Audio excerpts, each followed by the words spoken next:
They say it takes a lifetime to build a reputation, but only one lie to burn it down.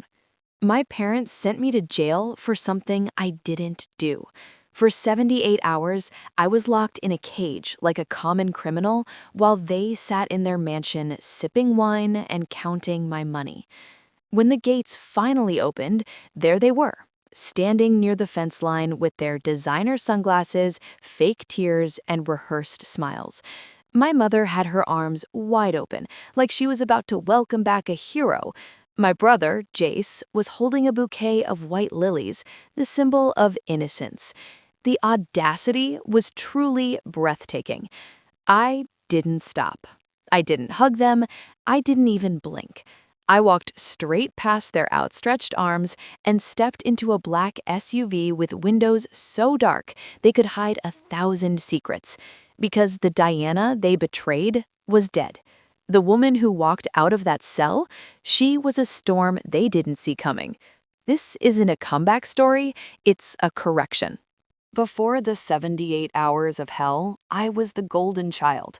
I built Vance Cloud Technologies from a garage with 2 folding chairs and a borrowed server.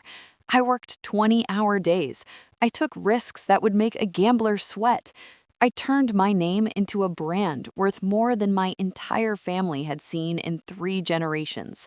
They used to call me the miracle, but as soon as the bank account hit 9 figures, they started calling me the problem. It happened on a Tuesday, a night draped in heavy rain and bad vibes. My sister-in-law, Briar, was in the passenger seat. We were arguing about the company. She said I cared more about servers than family.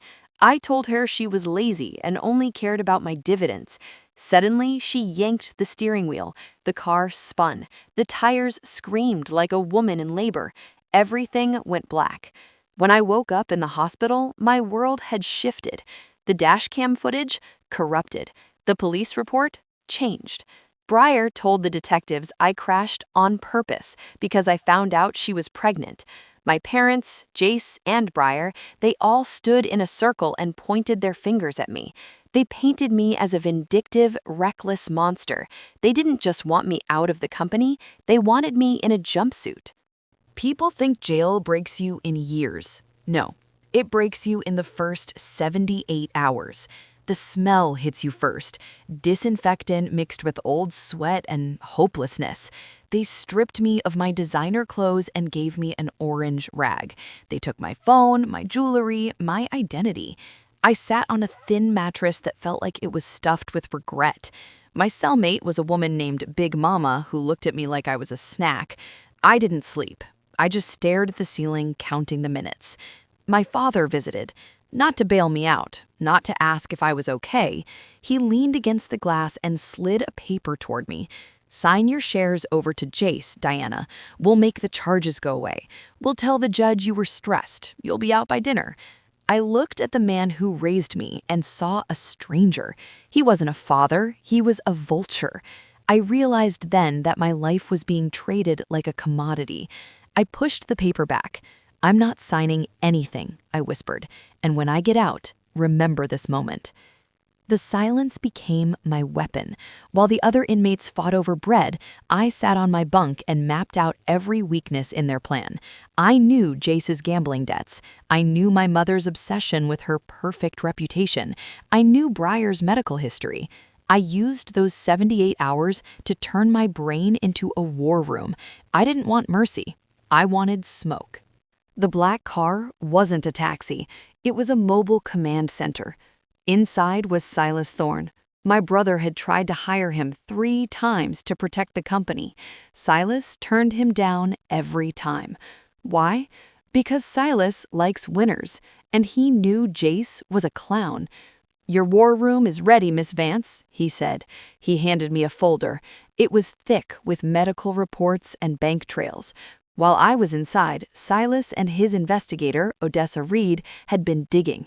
They found what the police missed. They found the truth about Briar. They found the offshore accounts my brother had been using to hide his losses. My family was at the office right now, preparing for a $50 million gala to celebrate Jace taking over. They thought they had buried me. They didn't realize they had just given me the best 78 hours of my life to plan their funeral. The gala was beautiful. Crystal chandeliers, $1,000-a-plate dinners, and Jace standing on stage looking like a king. He was just about to sign the new partnership contract, the one that would cement his power. "This is for family," Jace said into the mic, smiling for the cameras. Suddenly, the massive screen behind him flickered. The success slide disappeared. In its place, a video started playing. It wasn't a corporate video. It was Briar's medical records. It showed the date, 3 weeks before the crash. She had experienced a silent miscarriage weeks before we ever got in that car. The pregnancy she accused me of ending was already gone. She had used a tragedy to frame me. The room went silent. You could hear a pin drop on the marble floor. Then the second slide hit. Jace's gambling ledgers. $12 million in the red, paid for with company funds. The reasonable brother was actually a thief. I walked into the ballroom then. The doors swung open and the crowd parted like the Red Sea. I wasn't wearing orange anymore. I was wearing a black silk suit that cost more than Jace's car. I walked straight to the stage. Jace's face went from tan to gray. My mother was clutching her pearls so hard they were about to snap. "Diana, we can explain," my father stammered, his precision voice now shaking like a leaf.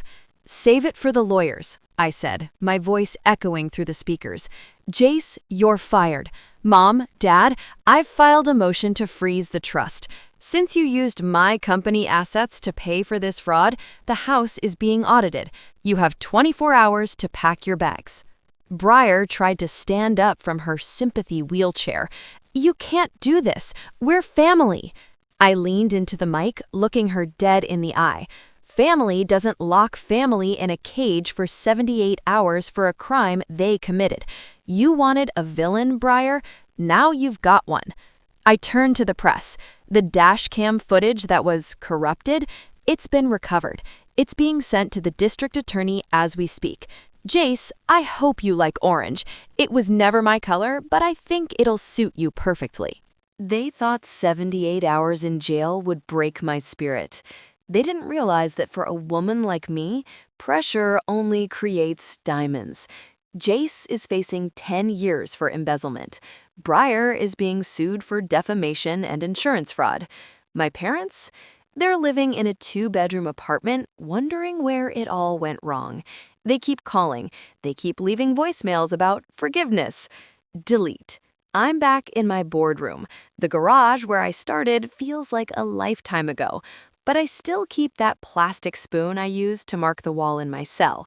It's on my desk, a reminder that no matter how deep they bury you, if you've got the receipts and the resolve, you will always find your way back to the top. I'm Diana Vance, and this is how you take your life back.